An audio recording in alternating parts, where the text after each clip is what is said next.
All right, good morning again. Just want to go over one last problem, and it's something that's traditionally sent home on everyone, but probably is the one that our students struggle with the most. And wanted to go through it because don't want to cause any frustration when they go home. And it's these ideas of these challenge problems.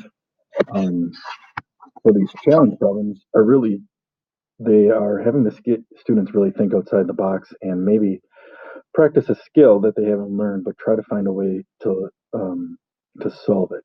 So they have all the skills to solve it, but they may not exactly have been taught the process of how to solve it. So one of the things that we want to highlight with these problems is just to, if your student is really struggling, just cross off the problem and don't have them do it.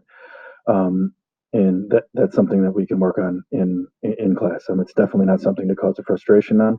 If your student has their homework done and you feel like, hey, they can really do it, and at least have them try, that would be great.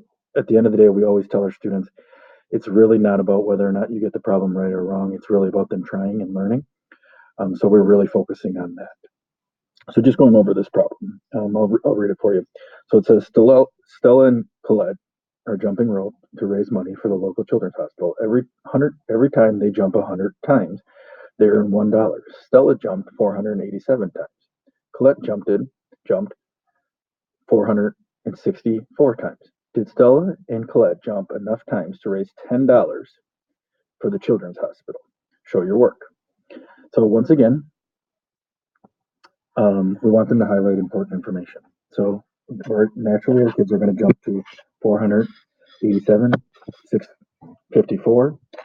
They're probably also going to do 10, 100, and hopefully they find that $1. So one of the things that we want to help them with is the idea of 100 equals $1. That way they can kind of know that. So every 100 jumps. So there's a couple different ways they can go about it. And I also think the problem's a little confusing because I don't know you are if they can add their two numbers together to get another 100 or not, or if it's each person has to get 100. So we're going to just show it as them adding it together. So what we would ask the students to do right now is we would ask them to add up the total jumps that they did together. So 847 plus 487 plus 464. Once again, they're probably going to put those lines in to help them.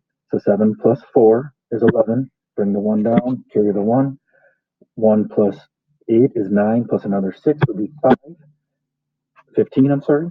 So we would put the 10 down, carry the 100.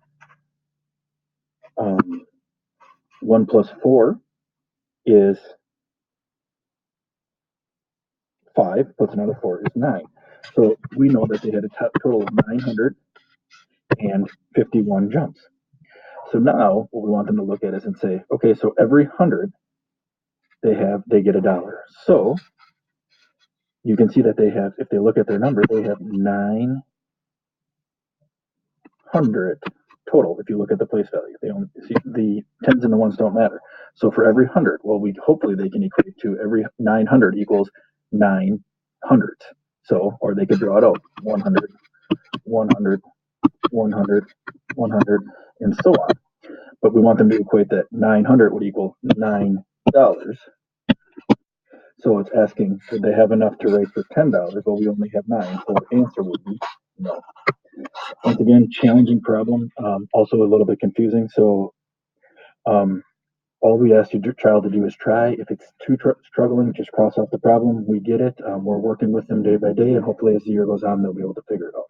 As always, if you have any questions, don't hesitate to reach out. Hopefully this video helped, and if you're finding them useful, please hit like below so we know to keep them coming.